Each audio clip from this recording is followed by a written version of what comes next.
بسم اللہ الرحمن الرحیم۔ حضرات محترم، آج کی اس نشست میں میں آپ کو بتانا چاہتا ہوں کہ جو اصل اسلامی علوم تھے، قرآن، حدیث، سیرت اور فقہ، اس کے بجائے یونانی علوم کس طرح پر ہمارے دست دامنی کا حصہ بن گئے۔ جب ہندوستان فتح ہوا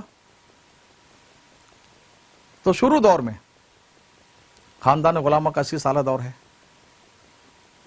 خلجی دور ہے، لودھی دور ہے،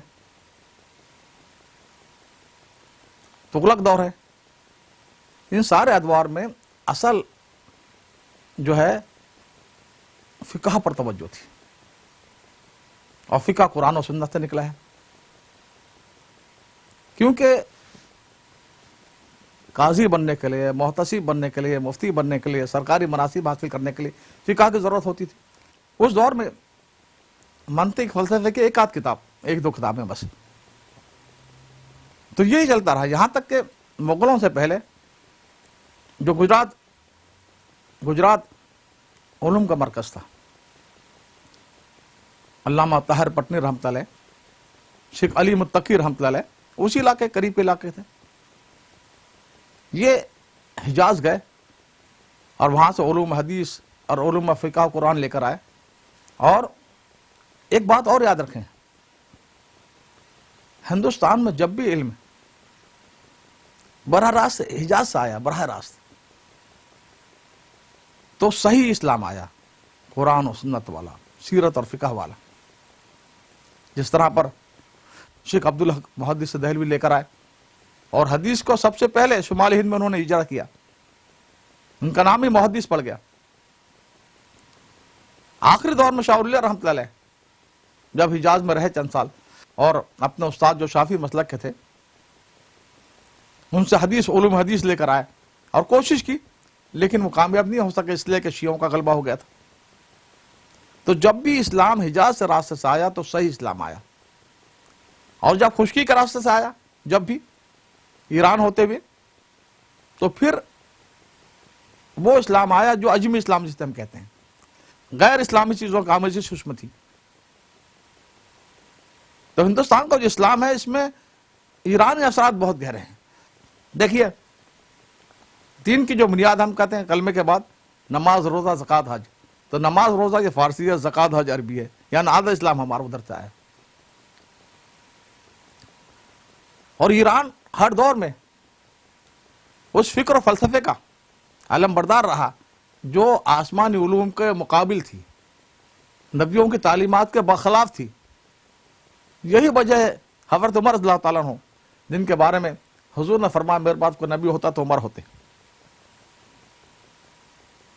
آپ کی بصیرت کے یہ عالم تھا، قرآن نے 17 جگہ آپ نے جو رائے دی انہی الفاظ میں قرآن اترا۔ ایران کے فتح کے بعد سیدنا عمر فاروق رضی اللہ عنہ فرمایا کاش کہ ہمارے ایران کے درمیان آگ کا ذریعہ حائل ہوتا کہ ہم ایران نہ پہنچ پاتے۔ وہ ان فتنوں کو دیکھ رہا تھا جو ایران سے آنے والے تھے۔ تو ہندوستان کی شروع کی تاریخ آپ کو ملے گی، اصل فقہ ہے اور قرآن حدیث ہے، اور یونانی علوم میں منطق، فلسفہ کے ایک دو کتابیں بس۔ سب سے پہلے یونانی علوم کو داخل کرنے والے شیخ عبداللہ طلبنی تھے، جو ملتان کے قریب کے علاقے کے رہنے والے تھے، کسی گاؤں کے۔ وہ ایران گئے اور ایرانی علوم انہوں نے حاصل کیا، منطق، فلسفہ، علم کلام وغیرہ، اور اثرات پھیل رہے تھے ایران کے۔ وہ جب آئے تو بڑی قدر ہوئی۔ سکندر لودھی جو تھے وہ علوم کے دل دادا تھے۔ شیخ عبداللہ طلبنی جب درس دیتے یونانی علوم کا تو یہ کنارے پر آ کر بیٹھ جاتے، بعد میں دعا سلام کرتے، ان کے پاس آ کر گفتگو کرتے رہتے۔ حضرت القدس کا خطاب دیا تھا تو پہلے وہ لائے، کچھ یونانی اور ایرانی علوم کا اضافہ کیا انہوں نے، لیکن سب سے زیادہ علم کے اعتبار سے مصیبت آئی اکبر کے دور میں۔ بابر تو ہندوستان فتح کیا اور میرے خیال سے سال بھر سے زیادہ نہیں رہ سکا، اس کے جانشین ہمایوں بن گیا۔ شیر شاہ ایک عالم تھے، اور دین علوم کے عالم تھے. میں اکثر کہا کرتا ہوں کہ شیر شاہ سوری ہندوستان کا کہ عمر بن عبدالعزیز رحمۃ اللہ علیہ 4.5 سال کا دور کا ملا اور بڑے بڑے کارنامے. حصار کا قلعہ اور کتنے قلعے آپ دیکھیں مستحکم، لاکھوں آدمی بنا سکتے ہیں، آج نہیں بنا سکتے. یہ جو گرانٹ روڈ بنائی پشاور سے کلکتے تک شیر شاہ کی بنائی ہوئی ہے. اور ہر منزل پر مسافر خانہ ہے، ہندو خانہ مل رہا ہے، مسلمان خانہ مل رہا ہے، پانی کا انتظام ہے. جنگیں جاری رہی لیکن بڑے بڑے کارنامے ہوتے رہے.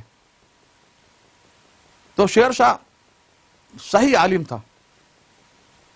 اور وہ وقت تھا جب ایران میں شیعت کا غلبہ ہو گیا. یہ لمبی تاریخ ہے. تیمور لنگ جو تھا یہ شیعہ تھا. اس نے 21 لاکھ سنی مسلمانوں کو قتل کیا ہے. ہندوستان میں بر صغیر میں تعزیہ اور سواری کی لعنت اسی نے شروع کی. جب ترکی عثمانی سلاطین یورپ کو فتح کرنے کی کوشش کر رہے تھے، سلطان بایزید یلدرم کے معنی بجلی کے ہیں، کئی بار یورپ میں فتوحات حاصل کر چکے، مشرقی یورپ کا اکثر حصہ لے چکے تھے. یہ کوسووا ہے، البانیہ ہے، ہنگری ہے، بلغاریہ ہے. ایک بہت بڑا معرکہ، پورا یورپ ایک طرف سے تھا، یورپ کو 10-11 ملک. شکست فاش تھی سلطان بایزید یلدرم نے، اور 50 بڑے بڑے سپہ سالار بادشاہ شہزادوں کو یہ کہہ کر چھوڑ دیا کہ آئندہ سال تم خوب تیاری کرو، میں بیکیٹن میں تمہارے جو مسیحیت کا مرکز ہے وہاں اپنے گھوڑے باندھوں گا. رومن امپائر سب سے بڑا اس وقت میں یہ تھا جو آج ترکی ہے، مشرقی امپائر. اس نے تیمور لنگ کو اکسایا کہ تم اصل شہنشاہ ہو اور تم ہمارے نزدیک بہت بڑے بادشاہ ہو، اسی کیا حیثیت ہے ترکوں کی، حاصل کر لو ان سے علاقہ. وہ شیعہ تھا، اکسانے میں آ گیا. حملہ آور ہوا، سلطان بایزید رحمۃ اللہ کے بیٹے اور لوگوں کو پکڑ کے زندہ دیواروں چنوا دیا. سلطان بایزید رحمۃ اللہ بہت ہی تیش کھا کر منزل پر منزل کرتے ہوئے، ایک رات میں 5 راتوں کا سفر کرتے ہوئے پہنچے. تھکے بھی اس نے گھات میں لگائے بیٹھا تھا، 3 لاکھ فوج لے کر، یہ 50,000 تھے. شکست دے دی اور بہت ذلیل. اللہ تعالیٰ غری کے رحمت کرے سلطان بایزید کو پنجرے میں لے کر پھر اپنے ساتھ. اسی صدمے میں ان کا انتقال ہوگا چند مہینوں میں. تو وہ دور تھا. ایران جب فتح ہوا اس کے بعد میں ایران میں شیعت برائے نام تھی، خفیہ طور پر، انڈر گراؤنڈ، زیر زمین. لیکن صفوی سلطنت قائم ہوئی. اس کی بھی ایک لمبی داستان ہے، اس کا وقت نہیں. انہوں نے جبراً مسلمانوں پر ظلم کر کے انہوں نے شیعہ بنانا شروع کیا. لاکھوں شہید کر دیے گئے، زندہ جلا دیے گئے. حکم دیا جاتا تھا صحابہ کو گالیاں دو، حضرت عمر حضرت ابوبکر لعنت بھیجو ورنہ قتل کر دیے جاؤ گے. ابھی بھی ایران کا جو درمیانی علاقہ ہے وہ شیعہ ہے. اطراف میں 30% سنی ہے، 35% سنی ہے. تو وہ دور تھا. اب اس دور میں ایران نے سوچا اگر شیر شاہ جیسا غالب آ جاتا ہے تو پھر شیعت کا وجود ختم ہو جائے گا ہندوستان سے. شکست دی. شیر شاہ نے ہمایوں کو بھاگ کر وہاں پہنچا. شہنشاہ ایران نے موقع غنیمت سمجھا، اسے شیعی مذہب کی تلقین کی گئی.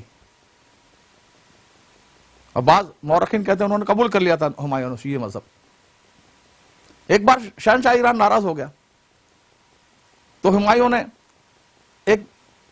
2-3 اشعار لکھے فارسی میں اور کہا جب میں مصیبت مجھ پر آتی ہے، پریشان ہوتا ہوں تو ناد علی پڑھتا ہوں. ایک شیعوں کی روایت ہے غلط قسم کی کہ احد میں جب شکست ہو گئے مسلمانوں کو، حضور گر گئے اور گھٹنے چھل گئے، دندان مبارک شہید ہو گئے، تو حضرت جبرائیل آئے کہ حضرت علی سے مانگو، وہ سب سے بڑے خدا ہے، ان کا نام لے کر یہ تو میں ناد علی پڑھتا ہوں. تو خوش ہوگا شاہ ایران. قزل باشی یعنی 10,000 شیعوں کا لشکر دیا تاکہ اس ملک پر علمی اور فکری اعتبار سے قبضہ کیا جائے.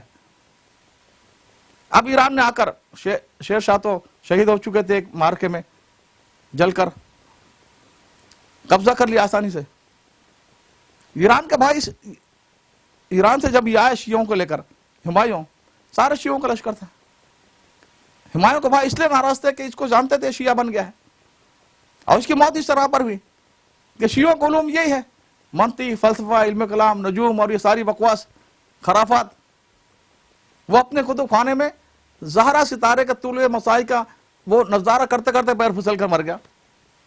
12 سال کا اکبر تھا، وہ بنا دیا گیا۔ اتالک بہرام خان کٹر شیعہ تھا، وہ اس کا اتالک بن گیا۔ تو مذہبی بگاڑ اکبر سے شروع ہوا۔ یہ شیعہ علماء تھے کہ ابو الفضل اور فیضی، ان کا باپ مبارک، اور انہوں نے دین الہی ایجاد کیا تھا اس کے لیے، اکبر کے لیے۔ تو وعدہ لیا تو شاہ ایران نے کہ جو بھی آئے گا اونچے مناصب پر بٹھایا جائے گا، تو ساری ایران کو علماء چاہتے چلے گئے۔ ویسا تو بابر کی بیوی بھی شیعہ تھی، ہمایوں کی بھی، یا نا اکبر کی ماں حمیدہ بانو وہ بھی شیعہ تھی۔ اکبر نے تو آزادی کے ساتھ غیر مسلموں سے بھی اور شیعہ اور ہر قسم کے لوگوں سے شادیاں کی۔ جہانگیر کی جو منظور نظر بھی نور جہاں وہ بھی شیعہ تھی۔ شاہ جہاں کی ممتاز محل وہ بھی شیعہ تھی، اورنگزیب کی والدہ۔ تو یہ جو دور آیا مغلوں کا، اس میں قرآن، حدیث اور سیرت پس پش ڈال دی گئی، اور اس میں سب سے بڑی تبدیلی آئی، شروع ہوئی تھی عبداللہ طلبنی سے جو ملتان کے رہنے والے تھے۔ پھر اکبر کے دور میں فتح اللہ شیرازی آئے، بہت بڑے منطق فلسفہ کے امام، اور وہاں کے سارے علوم اور کتابیں اور کتب خانے اور علماء کو لے کر جلوں میں آئے، اور صدر جہاں کا رتبہ، اکبر کے دربار کا سب سے بڑے عالم بن گئے۔ اتنے متعصب تھے یہ کسی کی مجال نہیں تھی کہ اکبر کے آخری دور میں اس دور میں اذان دیتا، نماز پڑھتا، لیکن یہ شیعہ طریقے پر نماز بھی پڑھتے تھے۔ انہوں نے سارے، کیونکہ اصل علوم ایران کے یہ رہے ہر دور میں، یہ چلائے، اور پورا دربار پر قبضہ تھا، اس لیے سلاطین اور عمرہ اور وزراء کے بیٹوں کو جمع کر کے یہ لوگ شیرازی شراب یعنی منطق، فلسفہ، علم کلام، یہ اصل علوم قرار دے دیے گئے۔ تو ہندوستان میں جو اصل دینی علوم تھے، قرآن، حدیث، فقہ و سیرت، پیچھے چلے گئے، اور ایرانی علوم اصل بن گئے۔ اور پھر یہ جو درس نظامی کیا ہے، دیکھیے فتح اللہ شیرازی کے شاگرد تھے ملا عبدالسلام لاہوری، 60 سال تک یہ اپنے منطق، فلسفہ، علم کلام کے درس دیتے رہے۔ ان کے ایک شاگرد رشید تھے ملا عبدالسلام، ان کا بھی نام تھا، وہ یہاں کے لکھنؤ کے رہنے والے تھے، دیوا کے، اور ان کے شاگرد تھے ملا دانیال چوراسی، اور ان کے شاگرد تھے ملا قطب الدین جو نظام الدین، جو ان کے درس نظام کے جو بانی تھے، ملا نظام الدین سہلوی ان کے والد تھے۔ تو 5 ہی پشت میں ملا نظام الدین سہلوی کا گویا تعلیم کا سلسلہ ان سے مل جاتا ہے، فتح اللہ شیرازی سے۔ لہذا یہ شکایت ہی بیکار ہے کہ درس نظامی میں یونانی علوم کا غلبہ کیوں ہے، سارا کیوں بھر جائے گا منطق، فلسفہ، علم کلام، اور دین علوم کیوں نہیں ہے؟ بھائی سلسلہ ہی وہ ہے یہ۔ اس طرح پر پورا نظام تعلیم ہمارا برصغیر کا وہ دینی علوم سے ہٹ گیا۔ اور پھر آخری دور جو آیا جس میں دوبارہ پھر شیعت کا غلبہ ہو گیا، ایک سعادت اللہ نام کا ایک شخص نیشا پور سے آیا، اور یہاں پر دلی دربار میں اس نے بہت رسوخ حاصل کر لیا، اور اس نے محمد شاہ رنگیلا جو مشہور ہیں ان پر حاوی ہو گیا۔ محمد شاہ رنگیلا کے سارے وزراء شیعہ ملیں گے آپ کو۔ اس نے نادر شاہ ایرانی کو دعوت دی، نادر شاہ آیا، حملہ کیا، لاکھوں مسلمانوں کو قتل کیا، سارے چیزیں لوٹ کر لے کر گیا، سارے کتب خانے بھی۔ ہاں، یہ جو کوہ نور ہیرا ہے یہ وہی لے کر گیا تھا ایران، تخت طاؤس لے کر گیا تھا۔ تو یہ جو تباہی آئی یہ انہی کے لائی ہوئی تھی۔ تو یہ اس نے جو زرخیز علاقہ تھا، لکھنؤ ہے، جونپور ہے،